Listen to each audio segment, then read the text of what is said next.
Hey there riders, Moto Journo Kris here today, and I'm having a look at the ergonomics and seat height of the Z650. This is Kawasaki's larger capacity, entry-level naked offering, and of course, it very much follows in the theme of the Z900 in being a nice compact street fighter themed machine, and that carries across into the ergonomics.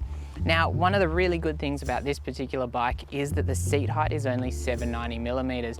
That means it's a very, very low seat height, particularly for bikes in this segment, and it's very narrow between the legs, which means that you're gonna have a very easy reach for the ground if you're on the shorter side of things. So definitely a bike worth considering if you're worried about reaching the ground and you like the styling, and this is the kind of bike you're after. Now, one thing to keep in mind, of course, is that there's a lot of variance between the different machines with the overall seating position. However, in these 650cc machines, one of the things to keep in mind is these naked bikes have very upright seating position and a very kind of relaxed ergonomic. That's definitely true on this particular bike. I'll jump on and I'll give you a quick look at just kind of how it fits me. I should mention I'm 180 centimeters tall and I'm about 70 kilos plus gear, of course. Now, one thing I immediately noticed on this particular machine is it feels like quite a compact machine. That's not to say cramped, although obviously I'm 180 centimeters. If you're much larger, you may find that the case. But I find the reach between the seat and the pegs is not massive, and it keeps me in a very active position on the bike. So as you can see here, I'm still nice and upright. I've got that really forward-looking kind of vision thanks to the bar placement, but the bars are a little bit of a stretch and they are canted back towards the rider. There's adjustable levers there, so if you've got smaller hands, that's not going to be an issue. However, I find the seating position overall quite sporty. Some naked bikes are much more kind of, I guess, relaxed, and some are a bit more on the sporty side.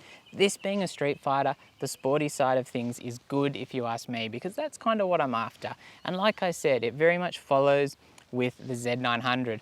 I'd say the Z900 may have even felt a little bit more compact than this. However, I think the seat height on that was significantly higher. This feels significantly lighter than the Z900.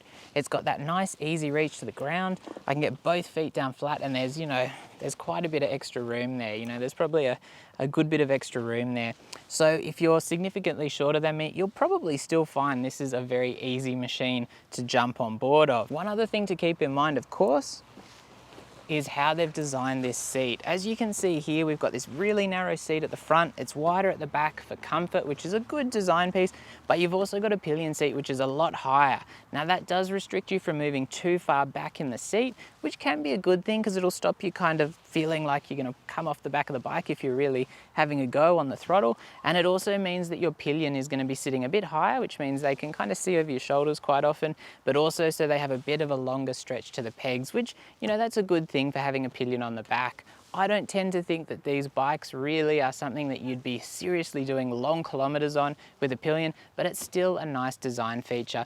And it's got quite a short tail, which again matches the style of the overall bike, and that is definitely carried through with that seat and that pillion seat. Both of the pegs are rubber mounted, and I did notice a little bit of vibration once you get right up into the rev range. Another thing to keep in mind, which is quite cool, is this particular bike has a TFT display and it can be Bluetooth synced to your phone, which gives you kind of a premium feature and a nice bit of, extra swish and swank that you don't really expect on these kind of bikes. One thing I will point out as well is that this very contoured tank, that works really well for me as far as gripping the bike itself, which I find is something particularly important if you're out riding and, really getting into the sporty type of riding, because being able to grip the bike easily, really, really helpful. You could probably do with some stomp grips or some extra grips there for holding on if you're really getting into it. But generally speaking, I found it very easy to lock into the bike and very natural to do so. It does feel a little bit smaller, I would say, than the MT-07 on the ergonomic side of things. I think it's a little bit more compact, but I kind of like that on this bike because, again, it really comes back to that really compact feel, which was so reminiscent of the Z900, and it is a beautiful thing to ride. Anyway, if you've got any questions at all about the Z650, let me know in the comments. Don't forget to hit that notification bell, and I'll be back soon.